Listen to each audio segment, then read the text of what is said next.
കാണൂ പരസ്യരഹിതമായ ഏറ്റവും പുതിയ എപ്പിസോഡുകൾ.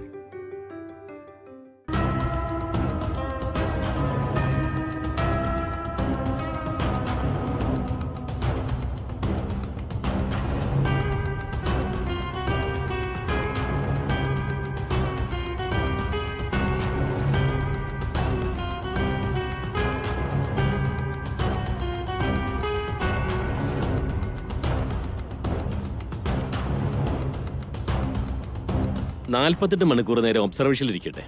എന്തെങ്കിലും മൂവ്മെന്റ്സ് ഉണ്ടെങ്കിൽ മനസ്സിലാക്കാൻ പറ്റും. ഇദ്ദേഹത്തിന് ഇതിനോടകം എന്തെങ്കിലും ചലനം ഉണ്ടായാൽ എന്നെ അറിയിക്കാനായിട്ട് മറക്കരുത്. ശരി ഡോക്ടർ. എന്നാ ഞങ്ങൾ അങ്ങോട്ട് ഇറങ്ങട്ടെ.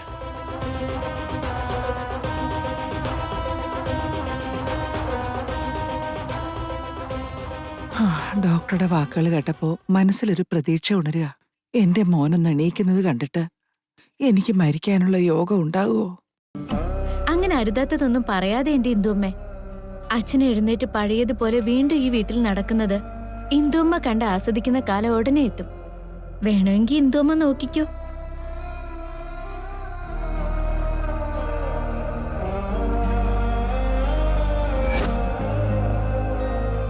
പക്ഷെ അച്ഛൻ എഴുന്നേൽക്കുന്നതിന് മുമ്പ് ഞാനൊരു തീരുമാനം എടുക്കണം. ദേവേട്ടന്റെ കൈകൊണ്ട് ശ്രേയയുടെ കഴുത്തിൽ താലി കെട്ടിച്ച് ആധികാരികമായി ഭാര്യയാക്കണം. ദേവേട്ടനും ശ്രേയയുമാണ് ഭാര്യ ഭർത്താക്കന്മാരെന്ന് അച്ഛൻ എഴുന്നേൽക്കുമ്പോൾ വിശ്വസിക്കണം.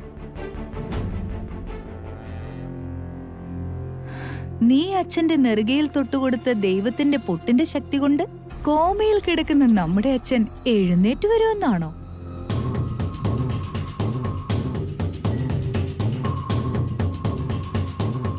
എന്നാ പിന്നെ ഈ ഡോക്ടേഴ്സ് എന്തിനാ, ഈ മെഷീൻസ് എന്തിനാ? കുറെ ആൾ ദൈവങ്ങളെ കണ്ടിട്ടുണ്ട്, ദൈവത്തിന്റെ പേരും പറഞ്ഞ് മനുഷ്യരെ വിഡ്ഢികളാക്കുന്നവര്. അതായിപ്പം നീയും ചെയ്യുന്ന. ഓരോ ദിവസവും ഓരോ കുറിയും ഭസ്മമായിട്ട് വരും, എന്നിട്ട് ഇവിടെ ഉള്ളവരോട് ഓരോ കഥയും പറയും.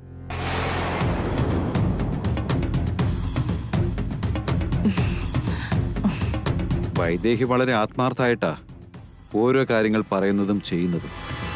പക്ഷെ ഇപ്പൊ ഏട്ടത്തിയമ്മയുടെ മനസ്സിലുള്ള അസൂയയും വിദ്വേഷമാണ് പുറത്തു വരുന്നത്.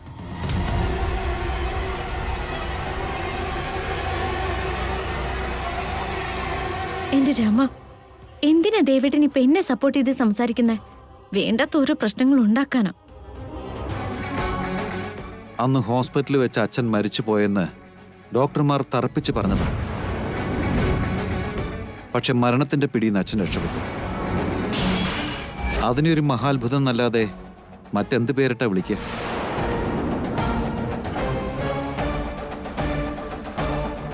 ഊർമിളയടത്തേക്ക് ഇതിൽ വലിയ വിശ്വാസമൊന്നുമില്ലെങ്കിൽ വെറുതെ മറ്റുള്ളവരുടെ വിശ്വാസം ഇങ്ങനെ കെടുത്താതിരുന്നൂടെ?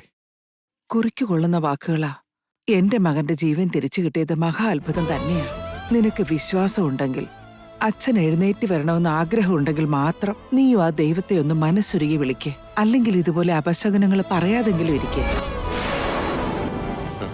അതിരിക്കട്ടെ, അദ്ദേഹത്തിന്റെ ബോഡിയിൽ സ്ലോ പോയിസൺ കയറി എന്നുള്ളത് റിപ്പോർട്ടിൽ തെളിഞ്ഞ കാര്യമല്ലേ? വീട്ടുകാരുടെ കാര്യം പറഞ്ഞായിരുന്നോ? ഇല്ല, ഇതുവരെ പറഞ്ഞില്ല. അന്ന് പറയാന്ന് കരുതിയതായിരുന്നു. പക്ഷേ അദ്ദേഹം മരണത്തിൽ നിന്ന് രക്ഷപ്പെട്ടു എന്ന് അറിഞ്ഞപ്പോ ഞാനും മറ്റൊരു കേസിന്റെ തിരക്കിൽപ്പെട്ട് ഇതങ്ങ് മറന്നുപോയി. ഇത്രയും വലിയൊരു കാര്യം പറയാതിരുന്നത് തെറ്റല്ലേ? പ്രശ്നങ്ങൾ ഉണ്ടായതിനു ശേഷമേ നമ്മൾ അറിയൂ. സത്യം ഇവരും കൂടി അറിഞ്ഞിരിക്കണ്ടേ? എന്നാ പിന്നെ ഡോക്ടർ ഫോൺ ചെയ്യും, ഞാൻ ചെന്ന് കാര്യങ്ങൾ പറയാം. പോയിട്ട് വാ. ഹലോ. എനിക്കും ഇങ്ങനൊന്നും പറയണോന്ന് യാതൊരു ആഗ്രഹവും ഇല്ല ഇന്ദുവമ്മേ. പക്ഷെ ഈ വീട്ടിൽ നടക്കുന്ന ഓരോ കാര്യങ്ങൾ കാണുമ്പോ എന്റെ നാവ് അടങ്ങിയിരിക്കുന്നില്ല. ഞാൻ എന്ത് ചെയ്യാനാ ഇന്ദുവമ്മേ?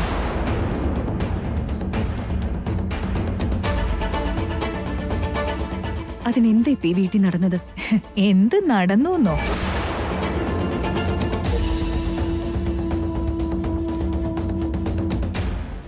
ഈ വീട്ടിലെ മരുമോൾ ആരാണാവോ, ഭർത്താവ് ആരാണോ, ഭാര്യ ആരാണാവോ,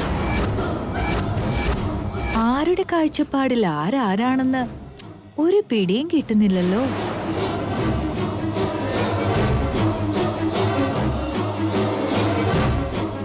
വെറുതെ തോന്നിയാസം പറയലേ ഊർമിളെ. നാവിന് കുറച്ച് നീളം കൂടുന്നുണ്ട്.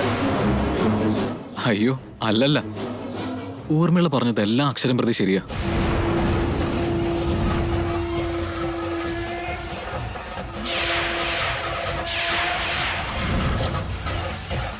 ഒരു തിരുത്ത് മാത്രം. അത്തരം പ്രവൃത്തികൾ ചെയ്യുന്നവർക്ക് മാത്രമാ ഇങ്ങനെയുള്ള സംശയങ്ങൾ ഉണ്ടാവാറുള്ളത്.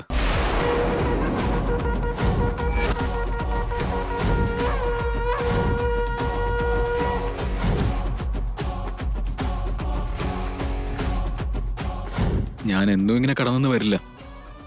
എന്നെങ്കിലും ഒരിക്കലും ഞാൻ ശരിയാവും. അന്ന് നമുക്കൊരു കുഞ്ഞുണ്ടായ നീ ഈ വീട്ടിലെ മഹാറാണി ആയിരിക്കും. പക്ഷെ മറ്റൊരാളുടെ കുഞ്ഞിനെയാണ് നീ പ്രസവിക്കുന്നതെങ്കിൽ നീ മോഹിച്ച് കാത്തു നിന്ന് ആ പദവി നഷ്ടപ്പെടും. ഞാൻ കാരണം നിനക്ക് എന്താ നഷ്ടപ്പെട്ടെന്ന് എനിക്കറിയാം. ആ സഹതാപം കൊണ്ട് പറഞ്ഞു പോയതാ. ആ ഡിസ്റ്റർബ് ചെയ്യുന്നതിന് ക്ഷമിക്കണം. അങ്ങനെയൊന്നുമില്ല. എന്താണെന്ന് പറയൂ ഡോക്ടർ. വർമ്മ സാറിന്റെ മെഡിക്കൽ റിപ്പോർട്ടിലെ വളരെ പ്രധാനപ്പെട്ട ഒരു കാര്യം പറയാൻ മറന്നുപോയി. ഇദ്ദേഹം കോമയിലേക്ക് പോകാനുള്ള പ്രധാന കാരണം അതായിരുന്നു. കുറേയേറെ നാളുകളായി ഇദ്ദേഹത്തിന്റെ ബോഡിയിലേക്ക് സ്ലോ പോയിസൺ കെയർ ചെയ്തുകൊണ്ടാണ് ഈ ഒരു അവസ്ഥയുണ്ടായത്. ഇതാരെങ്കിലും മനഃപൂർവ്വം ചെയ്തതായിരിക്കുമോ?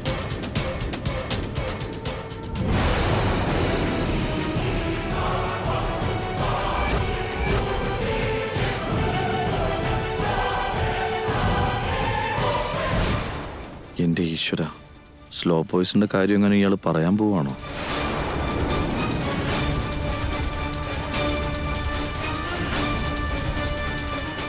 എന്താ ഡോക്ടർ കാര്യം? ബ്ലഡിൽ സാധാരണ ഉണ്ടാവേണ്ടതിനേക്കാൾ ഒരുപാട് കൂടുതലായിരുന്നു ഷുഗർ ലെവൽ. അതിനെ ഹൈപ്പർ ഗ്ലൈക്കീമിയ എന്നാണ് പറയാറ്. കോമയിലേക്ക് പോവാൻ കാരണമായതും അതാണ്.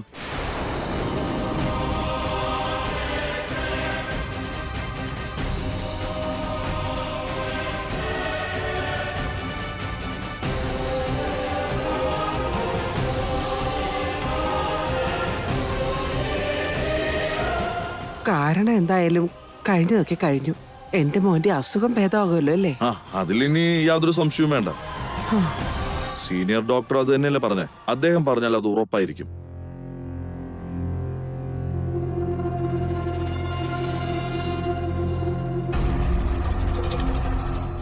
സത്യം ഞാൻ എങ്ങാനും തുറന്നു പറയുമെന്ന് പേടിച്ചു കാണുമല്ലേ? ആ ഡോക്ടർ ആയിരുന്നെങ്കിൽ പറഞ്ഞേനെ. ഞാൻ പറഞ്ഞോളാന്ന് പറഞ്ഞ് അദ്ദേഹത്തെ വിലക്കിയതുകൊണ്ട് അദ്ദേഹം വന്നില്ല, അല്ലെങ്കിൽ കാണായിരുന്നു.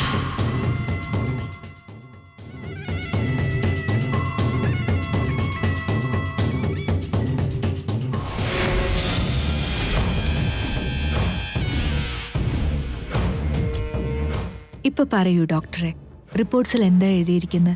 അദ്ദേഹത്തിന്റെ ബ്ലഡിൽ പോയിസൺ ഉണ്ട്. കുറേയേറെ കാലമായിട്ട് അദ്ദേഹത്തിന്റെ ബോഡിയിലേക്ക് ആരോ സ്ലോ പോയിസൺ കയറ്റുന്നുണ്ട്.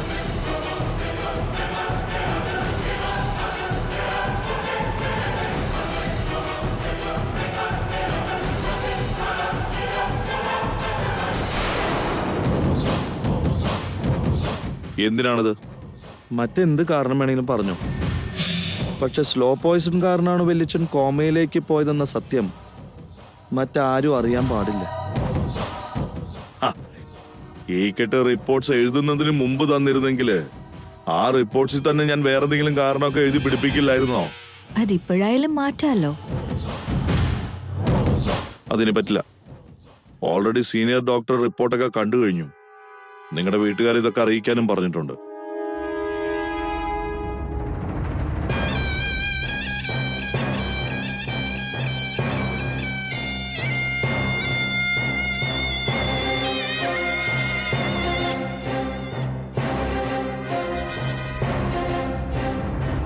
തന്റെ സീനിയർ ഡോക്ടറെ താൻ എങ്ങനെ മാനേജ് ചെയ്യുന്നൊന്നും എനിക്കറിയില്ല.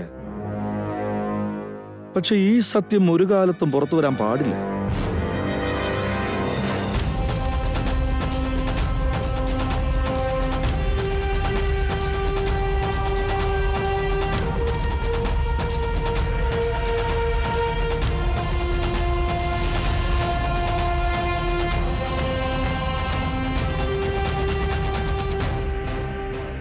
വിവരം അറിയിച്ചോ?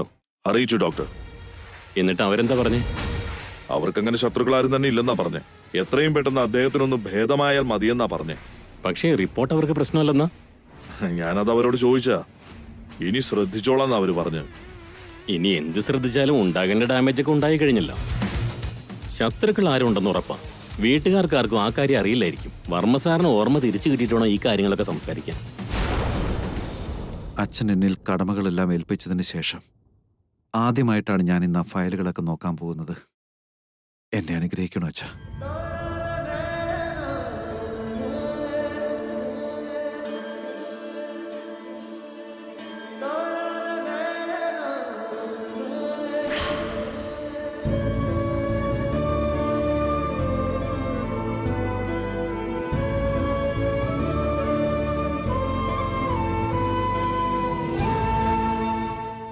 ദേവേട്ട, ഒരു മിനിറ്റ് ഒന്ന് നിൽക്കൂ.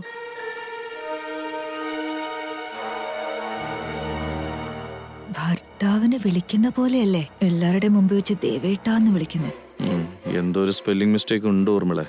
തട്ടവുമിട്ട് ഹോമം നടത്തിയത് ശ്രേയല്ലെന്ന് തെളിയിക്കാൻ കഴിഞ്ഞാ ഇവളുടെ കാര്യത്തിലൊരു തീരുമാനമാവും.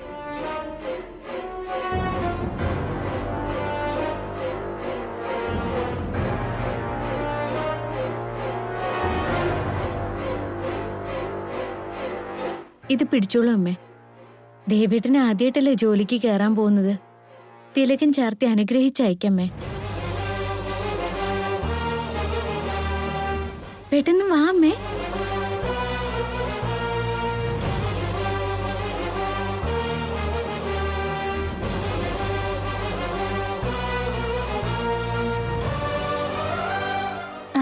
വാ അമ്മേ, ഞാനും അമ്മയുടെ അടുത്തുനിന്ന് അനുഗ്രഹം വാങ്ങിക്കണമെന്ന് പറഞ്ഞിരുന്നു. അപ്പോഴേക്കും ചേച്ചി അത് പറഞ്ഞു. ദേവേട്ടന് തിലകം ചാർത്തി കൊടുക്ക്.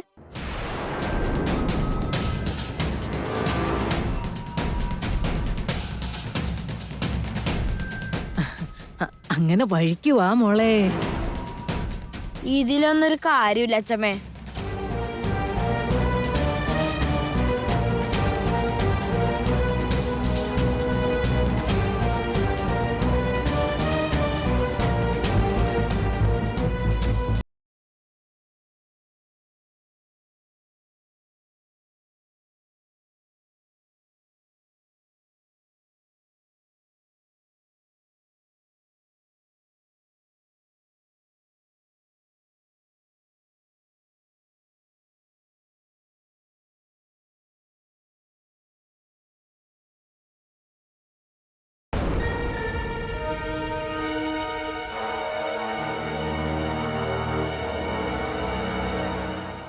നല്ല തിരക്കിലാണോ ദേവ? അതേലെ ചെറിയ, ഞാൻ ഈ ട്രസ്റ്റിന്റെ ഫയലൊക്കെ ഒന്ന് നോക്കുമായിരുന്നു. നീ നല്ല ബുദ്ധിയുള്ളവനാണെന്നും കാര്യങ്ങൾ കൈകാര്യം ചെയ്യാൻ മിടുക്കനാണെന്നും എനിക്കറിയാം. അതുകൊണ്ടാണല്ലോ ഏട്ടൻ നിന്നെ എല്ലാ ഉത്തരവാദിത്തങ്ങളും ഏൽപ്പിച്ചത്. ഏട്ടന്റെ വിശ്വാസം പോലെ നീയും അതെല്ലാം നല്ല രീതിയിൽ നടത്തുമെന്നും എനിക്ക് വിശ്വാസമുണ്ട്. അതിലിപ്പോ എന്താ സംശയം? ഞാൻ അരുതാത്ത കാര്യങ്ങൾ എന്തെങ്കിലും ചെയ്തോ ചെറിയ? അരുതാത്തതാണോന്ന് ചോദിച്ചാ അതെനിക്ക് മനസ്സിലാകുന്നില്ല. അറിഞ്ഞോണ്ട് നീ ഒരു തെറ്റും ചെയ്യില്ല. കാര്യം എന്താന്ന് എന്നോട് തുറന്നു പറ ചെറിയ. യാഗം നിന്റെ ഭാര്യയോടൊപ്പം ഇരുന്ന് ചെയ്യേണ്ടതല്ലേ? പിന്നെന്തിനാ അത് വൈദേഹിയോടൊപ്പം ചെയ്തത്?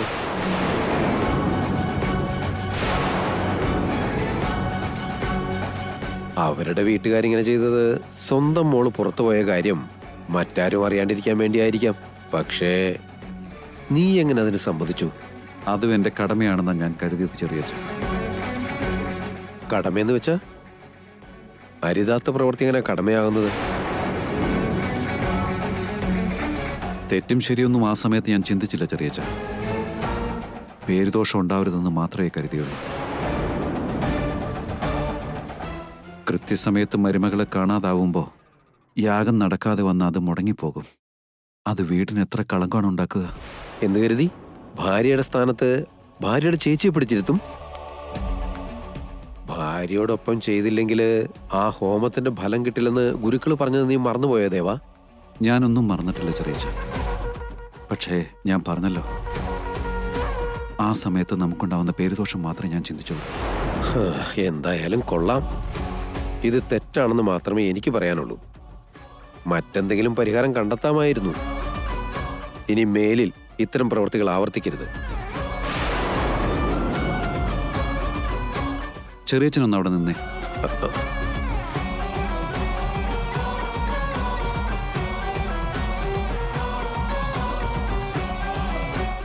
ഭാര്യയുടെ സ്ഥാനത്ത് മറ്റൊരാളെക്കുറിച്ച് ചിന്തിക്കുന്നത് പോലും തെറ്റാണെന്നല്ലേ പറഞ്ഞത്. പക്ഷേ വൈദേഹി അല്ലാതെ മറ്റൊരാളെ ആ സ്ഥാനത്ത് കാണാൻ എനിക്കൊരിക്കലും കഴിയില്ല ചെറിയച്ച. അതുകൊണ്ടാ ഇത് തെറ്റാണെന്ന് എനിക്ക് തോന്നാത്തത്. നീ എന്താ ദേവയി പറയുന്നേ? സത്യമാണ് ചെറിയച്ച. ഞാൻ സ്നേഹിച്ചത് വൈദേഹിയ, കല്യാണം കഴിക്കാൻ ആഗ്രഹിച്ചതും അവളെ തന്നെ. അവളെ കണ്ടതിന് ശേഷം മാത്രം ഒരു കല്യാണം കഴിക്കണം എന്നുള്ള മോഹം പോലും എന്നിലുണ്ടായത്.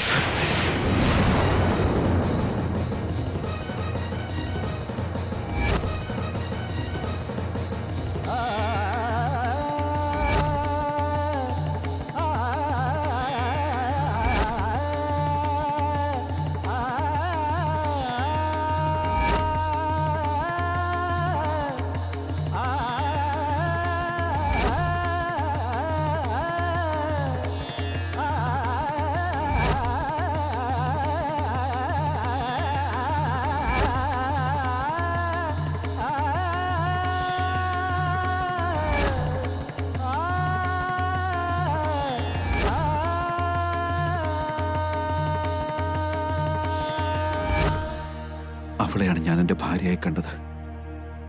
കല്യാണ പന്തലിരിക്കുമ്പോഴും എൻ്റെ അരികിൽ വൈദേഹിയാണെന്ന് ഞാൻ കരുതി. പക്ഷേ എപ്പോഴോ പറ്റിയൊരു ചെറിയ പിഴവ് വലിയൊരു നിർഭാഗ്യമായി മാറി. എൻ്റെ ജീവിതം തന്നെ മാറ്റി മറിച്ചു കളഞ്ഞു.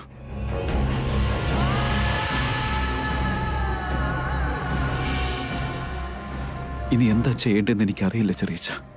എൻ്റെ മനസ്സിലും എൻ്റെ ചിന്തകളിലും എൻ്റെ ഓരോ അണുവിൽ പോലും വൈദേഹി മാത്രമാണുള്ളത്.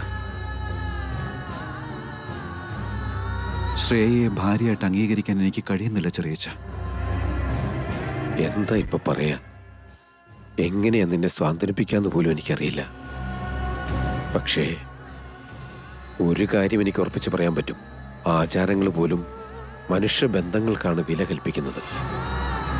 മനുഷ്യരെ കുറിച്ച് ചിന്തിക്കാറില്ല മോനെ. നമ്മുടെ വംശത്തിന്റെ ബാധ്യതകൾ അനന്തരാവകാശി എന്ന നിലയ്ക്ക് ആചാരങ്ങൾ തെറ്റിക്കാതെ തന്നെ നീ മുമ്പോട്ട് കൊണ്ടുപോകണം. മോഹങ്ങളെ കനലിട്ട് കത്തിച്ചു കളഞ്ഞിട്ട് ജീവിതം മുമ്പോട്ട് നീക്ക്.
അതിനിപ്പോ എന്താ ഉണ്ടായത് അച്ഛമ്മ?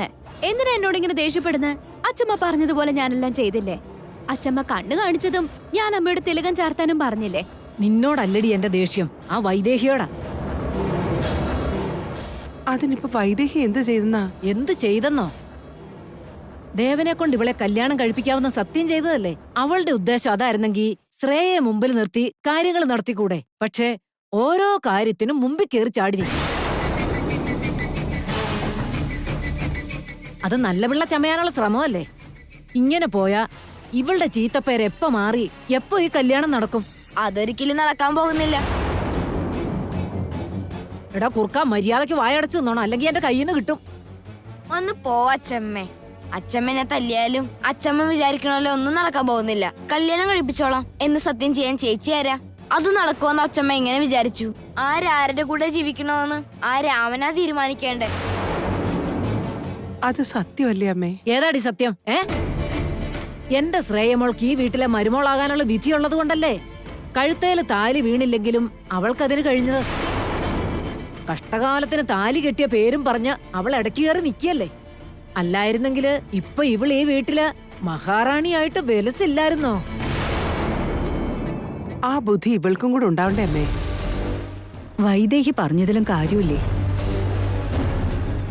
ദേവനുമായിട്ട് അടുക്കാൻ ഇവൾക്ക് കിട്ടുന്ന ഓരോ അവസരത്തിൽ ഇവൾ എന്താ ചെയ്തേ? സിനിമാ ഭ്രാന്തം മുത്ത് വീട്ടിൽ നിന്ന് പോകും, പിന്നെ ഇവിടുന്ന് കുടുംബം ഉണ്ടാവുന്നേ. അതും സത്യവാ.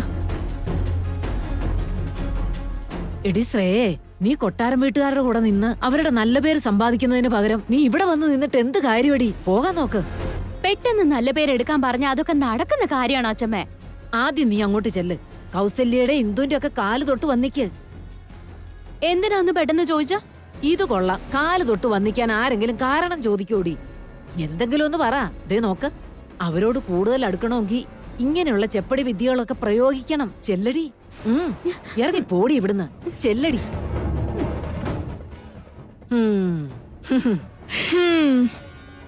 ശ്രേയ ചേച്ചിയോട് വല്ല റീൽസ് ചെയ്യാൻ പറഞ്ഞാൽ ചെയ്യുമായിരുന്നു. പക്ഷെ അച്ഛമ്മ പറഞ്ഞ കാര്യങ്ങളൊന്നും ചേച്ചിക്ക് പറ്റില്ല. ഡാടാ, എന്നെ നോക്കിയിട്ട് ഒരു കാര്യമില്ല അച്ഛമ്മേ. ചേച്ചി അവിടെ എന്താ കാട്ടിക്കൂട്ടണെന്ന് കാണാം. വാടാ, നമുക്ക് നോക്കാലോ. വാ.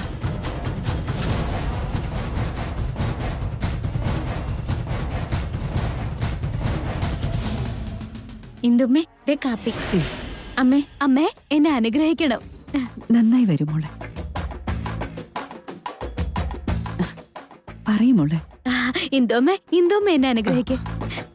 എനിക്കുള്ള ആയുസ്സും കൂടെ ദൈവം നിനക്ക് തരട്ടെ. എന്താ വിശേഷം ഒന്ന് പറ. എന്തേലും സന്തോഷ വാർത്തയാണോ? സന്തോഷ വാർത്ത ഉണ്ട് അച്ഛമ്മേ. സത്യമാണോ മോളെ? എന്താണെന്ന് പറയേ. അതെ അമ്മേ, സന്തോഷ വാർത്ത തന്നെയാ.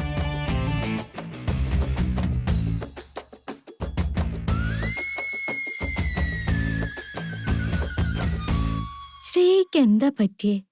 എന്ത് പ്രാന്ത ഇവളെ കാണിക്കുന്നേ? സന്തോഷ വാർത്ത എന്താന്ന് അറിഞ്ഞോണ്ട് വല്ലതും ആണോ ഇവള് ആന്നും പറഞ്ഞ് നിക്കുന്നത്?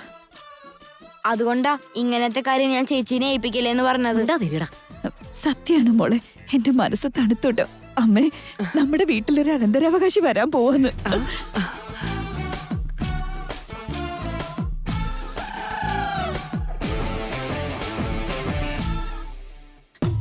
കല്യാണം കഴിഞ്ഞപ്പോ തൊട്ട് നിങ്ങൾക്ക് രണ്ടാൾക്കും എന്താ പറ്റിയേ?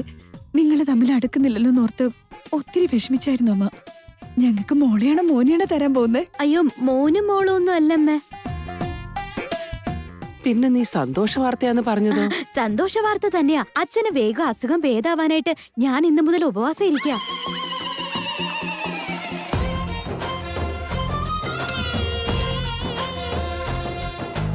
ഞാൻ മാത്രല്ല, എന്റെ വീട്ടിലെ എല്ലാരും ഉപവാസത്തിന് കൂടുന്നുണ്ടമ്മേ. പണി വാളി. ചേച്ചിക്ക് അങ്ങോട്ട് പട്ടിണി കിടന്നാ പോരെ, ഞങ്ങൾ എന്തിനാ കൂടെ കൂട്ടുന്നേ? ഇന്ന് മുതല് അച്ഛൻ അസുഖം ഭേദാവുന്നത് വരെ ഓരോ വെള്ളിയാഴ്ചയും ഞങ്ങൾ ഉപവാസം എടുക്കാം അമ്മേ.